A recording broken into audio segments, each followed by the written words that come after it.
Patricia, and I'm also known as Haute Couture on social media and Ravelry and Knit Note. And sometimes I film videos to talk about things that I'm making, and I put them up on the internet. So if that's your kind of jam, then feel free to stick around and we can have a quick chat about what I've been up to since my last micro update. So since my last update, I have finished the Hadley sweater that is currently blocking for the second time. It is very big, it grew quite a lot. If I were to do something different this time around, it would be, or if I were to do it again, I would probably knit a smaller size and maybe not block it as aggressively. So the drop shoulders grew quite a bit, so I'm reblocking it and kind of like scrunching it up to see if I can kind of get that to change. And I'm also like pulling it so that it gets a bit more length, so we'll see how that turns out. I do have some photos, so I'll put some photos up for you to see the finished object. And this is all that's left of the beautiful Nutiden. I think it's around 20 grams. So I'm really pleased with that. It looks lovely. Definitely a casual wear item for my wardrobe. And that means that I have also been able to do a bit of a palette cleanser. So what I did was I spoilt myself with some Cardiff Cashmere Brush Light, which is their silk cashmere blend.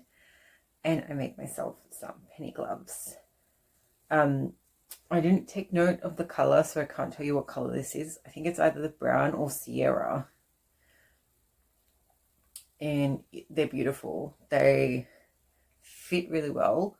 I did do modifications to it in order to use every single last bit of the cashmere. That's how far up they go. And I definitely want to make more gloves, or yeah, more mittens, maybe in cashmere, but also just as gifts. I think they're really nice. So I'm really happy with that. They're beautiful. And yeah, great pattern. All the notes on what I've done to use up the full 25 grams of the brush light is detailed in my Ravelry, as well as I think I put them in my, I think it's in my Knit Note. And I'll be putting up a Tumblr post as well, so you can access it through all that. So with that finished, it has meant that I have kind of refocused, reoriented a little bit, finished my side quests, and I'm just moving my stuff around. So this is a whip I'm going to talk about. I have been able to go back to my beautiful iris, which I'm keeping in this really cute redesigned bag. I have two of these. I'm very lucky. My iris sweater. So all like knitting for Olive, fingering weight merino, except for this, which is like a Junko wool, which is a heavier fingering weight. And I am remembering how potato chippy this is. This is beautiful. Not me just admiring the pretty colors on camera. Yeah, a few people have made this. It is like a labor of love, but it is so potato chippy to knit. You can see where I've got the heavier fingering weight Junko being used in like the fading of the greens. And the other modification is I think I did like a color change with the stems to make it look more natural. So that's the back. I've staked the sleeves to try it on. I do think it'll grow. It's kind of like I'm pretty sure it's a drop sleeve. I think this is going to look really nice. I love the colors. It's potato chippy. I finally have like a tablet that I can have a look at the chart on really big, so I can kind of keep focus and keep track. And I've been playing a little bit with Knit Companion as well as Knit Note to do that. So far for the bigger charts, I am loving Knit Companion a bit more. For the smaller stuff, Knit Note's pretty good. So that's what I'm working on. I haven't touched my Twigs at all since sleeve separation. I will probably pick that back up at some point. I'm telling myself I need to finish at least half of one of the charts, which would be like a flower motif. So 2 of the flowers is a full chart. So if I finish at least one, I'll like see how I'm feeling, and if I finish it all, then as in the whole motif, I'll do a bit of a steam block to see how much it grows before I decide if I add more or start on the ribbing. So my goal is not to cast on anything new until I'm well in advance with my colour work. Watch this space, because I already casted on something new. And I am working on, I have some yarn here. Oh, it's yarn that's holding stuff. In D-stash yarn that I got a while ago, Lamana or Lana Grossa, I can't remember, it's on my project page. This is the beginnings of the Stockholm. Oh, it's going to be really awkward to show this. I don't think I'll be able to. So this is the back. And that's the left shoulder there. So I've like started to work on, I've finished the short rows on this. There's just like a little bit more I need to do before I then go and do the right shoulder. And then you start to kind of join and keep going. So this is meant to be double mohair, but the fact that this is such a thin merino, I don't even think you could tell. Oh, maybe. You can kind of tell. It's working really well. I haven't checked gauge, but I don't really mind. It's got so much, these patterns have so much positive ease that it'll be fine. And I have so much of it, and it's a beautiful color, so I'm excited to get that done. We'll get it progressing, and then I think the one thing that I am excited to talk about is I'm going to make a Princess Diana Lady D inspired sheep sweater, but I'm not going to do it in like true pattern as her photo from the 90s. I'm going to use the sheep sweater by Rosa Pomar, which is intended for their wool, but I found an equivalent and I've checked it with them to make sure that it's like you can swap it out. So if you've been interested in doing the sheep sweater and you weren't sure what you could substitute the yarn with, have it on good authority that you can use Jamieson and Smith, because I believe it's wool and spun, and it's a fingering weight. The camera is blowing out the red of this. It's a darker red than this. It is more, I'm not going to be able to show you. It is a darker red than what's showing up on camera. So Jamieson and Smith have 2 reds. They have like a bright red, which is this one that's sitting on the shelf here, and it's like super bright red. Like, I don't want to say like tomato red. It's like a fire engine red. This is darker. I think of this as like Italian red, like lipstick red. Less orange, more blue, if we're talking about like on the color wheel. So this is going to be the main color. I had this lying around because it was intended to be held with mohair for an agate cardigan, which I believe is, I think it's like a brioche or half fisherman's rib cardigan by PetiteKnit. So I had that sitting there and I just hadn't cast it on, and so it was sitting there. So I just grabbed a couple more balls to make sure I had enough. So that's the main colour. I actually should show you all three, but it's pretty, like, makes sense. So you have main colour, majority of the sheep colour, and then one black sheep at the front and one black sheep at the back. I think that's going to look really cute. I'm excited. I'm not allowed to cast it on until I'm at least up to both sleeves on those colour works. And if I happen to cast on blouse number 1, I will do so when I feel it's okay to.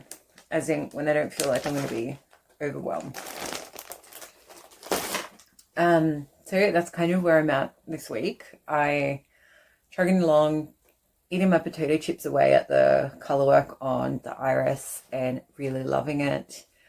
I'm excited about getting a bit more wear out of this green one. So I've worn it a couple of times already. It is really cozy because it's so oversized. Like, it sits, like, the width is insane. It's like around here, so it feels like a poncho.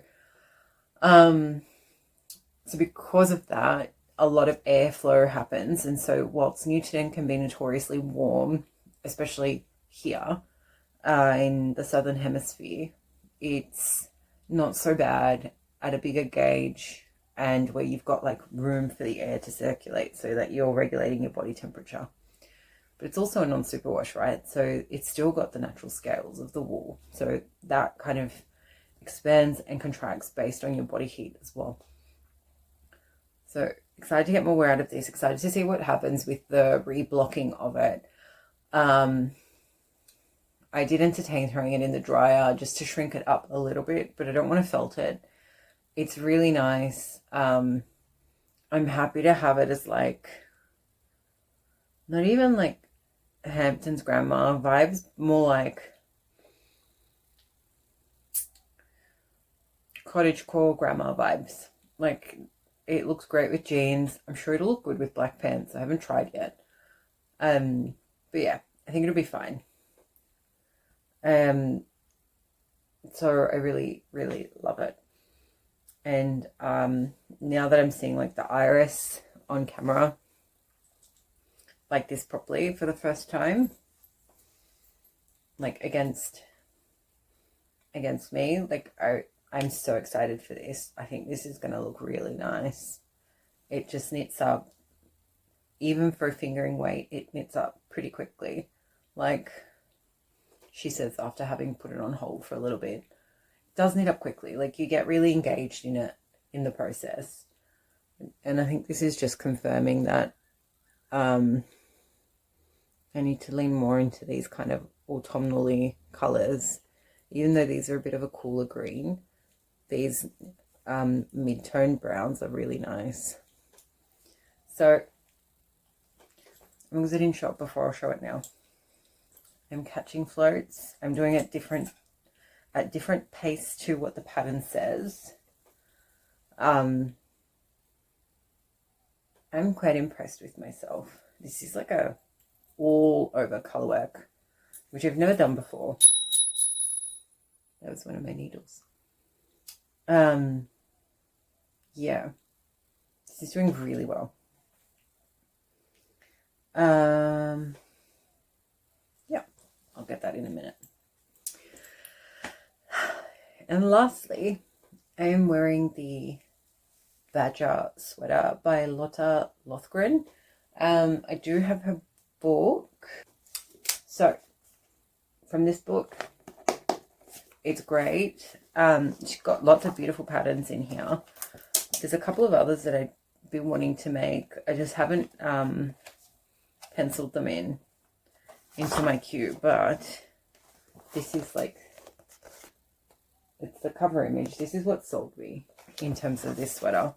Now, I didn't make a size that would give me all of the ease that is in her one. Her one's quite oversized, right? So I think you can see there. Whilst mine is loose, it's not like super big.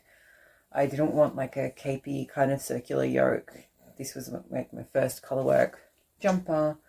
I used I'll put this back. I used Cascade 220. Yeah, Cascade 220. And it was really delightful to knit with. It grew well. The colors didn't bleed into each other. I think this is like a chocolate brown and oat. So I didn't go like super high contrast either. And it knit up pretty quickly, to be honest, but I think that's like a worsted weight, which is why it knit up quickly. So yeah, good book. Liked this pattern, recommend this pattern. I don't know if she's got it for individual sale yet. Maybe not, because it's through a book, but always helps to check. Yeah, so I think aside from that, I've been watching a bit of Summer Lee. I've been catching up on Two Purls in a Pod, and also, who else was I watching? Florence. I caught up with Florence's videos, and also Mostly Knitting. So for Mostly Knitting, I have been following along in her like re-engineering of the Ophelia sweater by the row. I love that whole process. It looks awesome. Two Purls in a Pod, just because I enjoy watching them. They're like banter and dynamic. It's a lot of fun. And also, I did say Summer Lee. She's got like, she got me thinking about socks again. So this happened last year. I watched her video on Sock Club 1, and I was like, yes, I'm doing that. And I did. And I enjoyed getting the patterns and looking through them. I've not made a single sock yet. And then I saw her video again for the second round of Sock Club, and the same thing has happened. But I need to start like going beyond just liking the idea of it and start to like do some of that stuff so that I can end up with some more socks, even if they're not for me, just to have a pair on the go. I've got a Regia like self-striping one somewhere here, which is like a rainbow one with a navy base. And I had knit up almost a full sock, and then I had to, effectively had to rip it back because it was too tight. And so I'm starting it again, and I just kind of got frustrated, so I just put it aside. But having said that, I should probably try and finish that first before I cast on any new socks where I'm like using hand dyed. I'm pointing behind you because it's like a 2x4 full of more wool behind you. So, yeah, I don't think I have anything else to share. So I hope you're all keeping well. A big reminder for those who are interested in putting power behind your dollar that there are a couple of yarn stores and manufacturers that are doing some fundraising for UNICEF and for the humanitarian crisis in Gaza. So I know that Knitting for Olive is having a massive sale where 100% of their sales, essentially, on the 9th of August, I believe it is. So the 9th of August, they will donate 100% of their sales to UNICEF. So if you've been looking at some Knitting for Olive, even if it's like I think they've got the compatible, is it compatible cashmere? They've got like cashmere, they've got linen, they've got silk, they've got fingering weight, they've got heavy weight. And you don't just have to use them. Obviously, there's other people who are also sharing information and wanting to help. So if that's something that you're interested in doing, share the info, like share it around, whether it's on your socials or on here. I'd love to know who else I can support to help support a bigger cause. And if that's not your thing, then that's fine. Yeah, so I'm going to wrap up before I ramble, so I hope you're looking after yourselves and each other, and until next time, bye.